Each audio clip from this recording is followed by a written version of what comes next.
ازيكم يا حبايبي؟ عاملين ايه؟ يا رب تكونوا في احسن صحه وفي احسن حال.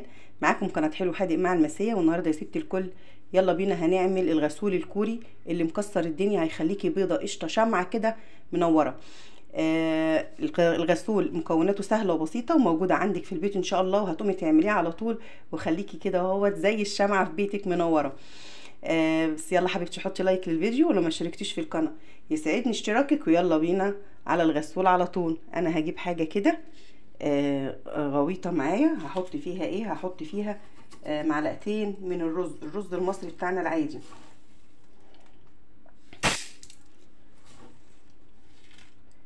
ماشي، هحط كده، احط كمان معلقه. طبعا الكميه دي براحتك على حسب اللي هيغسل معاكي منه، او اذا كنت هتغسلي منه لوحدك. ماشي، انا حطيت كده، بس هاخد الرز اغسله ونرجع نكمل وصفتنا مع بعض. انا غسلت الرز اهو صفيته. انا معايا كمان هحتاج بطاطسايه هقشرها، اغسلها الاول غسله كويسه واقشرها. هقشرها ونرجع مع بعض نشوف هنعمل ايه. مش عايزه اطول عليكم الفيديو. انا قشرت البطاطسايه، هجيب ميه من الفلتر واحطها على الرز، حوالي كده كوبايه ميه. ماشي، هغطي الرز كله بس بالميه كده، وهجيب المبشره بتاعتي وهبشر البطاطسايه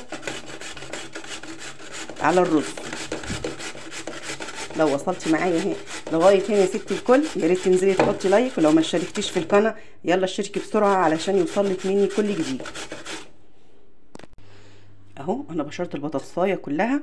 انا بشرتها في الميه عشان البطاطسايه ما تتاكسدش معايا.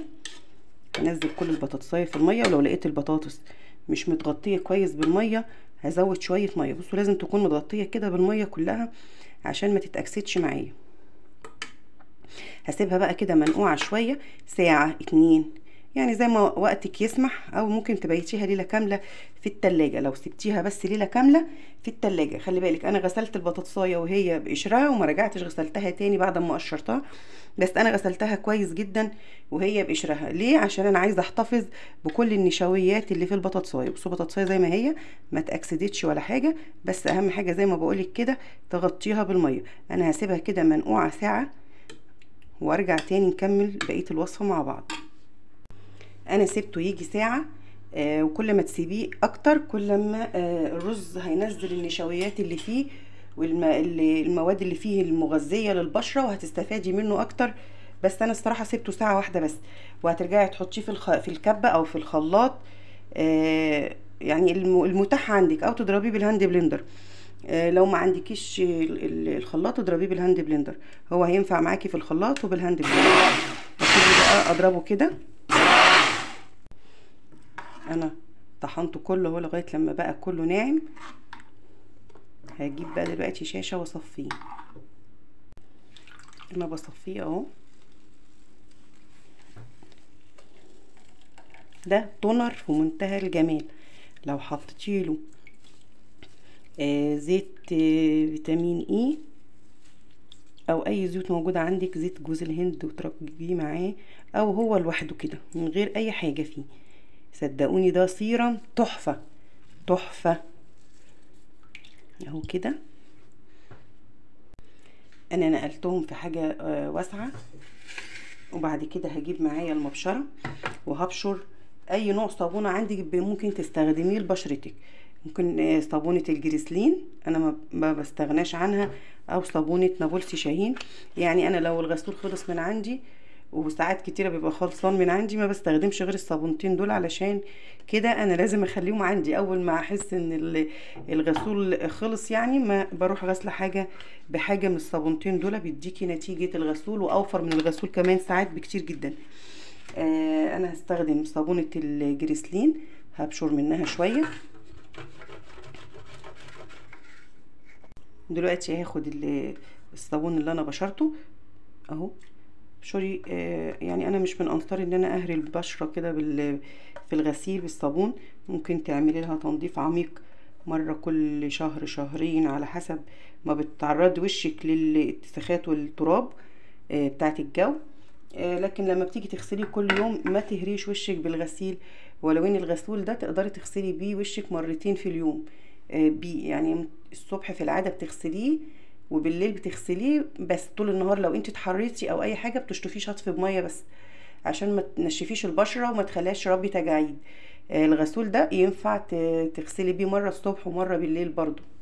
انا دلوقتي هرفعه على النار لغايه لما الصابون يسيح معايا والقوام بتاعه يتقل شويه. كده انا خلصته على النار وبرد هو كده. هبتدي احط له اي زيوت انا عاوزاها، اي حاجه موجوده عندك تقدري تستخدميها لبشرتك تقدري بردك تحطيها في الغسول ده. انا هحط جريسلين عشان يدي نعومه للبشره، حوالي كده نص معلقه. وهحط كمان زيت خروع.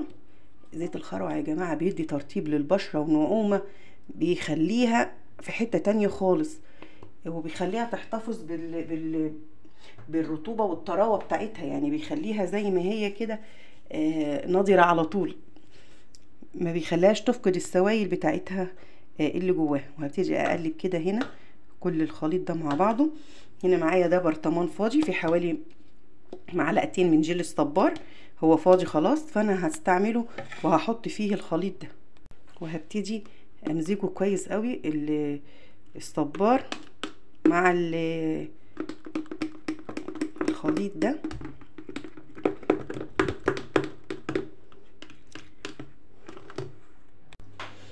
انا كده خلطته كويس. على فكره حبايبي انا يعني الفيديو التليفون فصل فما تصورتش، انا وهو على النار خدت معلقتين ميه زي دول كده ودوبت فيهم معلقه نشا كبيره عشان تدي نعومه للخليط وتخلي بشرتك ناعمه زي الحرير. وقلبتها معاه وهو على النار، بس انا دوبت النشا في ميه عادي من الفلتر، يعني في كوبايه كده، ودوبتهم معلقه كبيره عشان يديني نعومه. لو حطيتيها بقى على بشرتك او ايديك هيديكي نعومه مفيش بعدها، ولا احسن غسول تشتريه جاهز ولا الصابونه تشتريها تستخدميها يعني. بس انا عايزه اجربه معاكم. على فكره كميه الرغوه في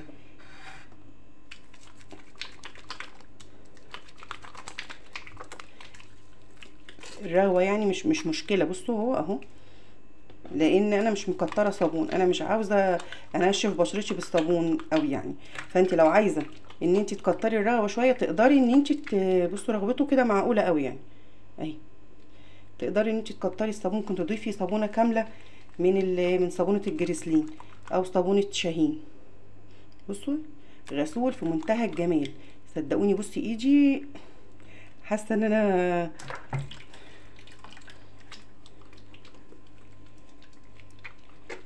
احلى غسول ممكن تعمليه بامانه يعني. بصي هسيب بشرتك ناعمه ومنوره بامانه. لو جربتيه مش هتبطلي تعمليه، احلى غسول ممكن تعمليه في الدنيا.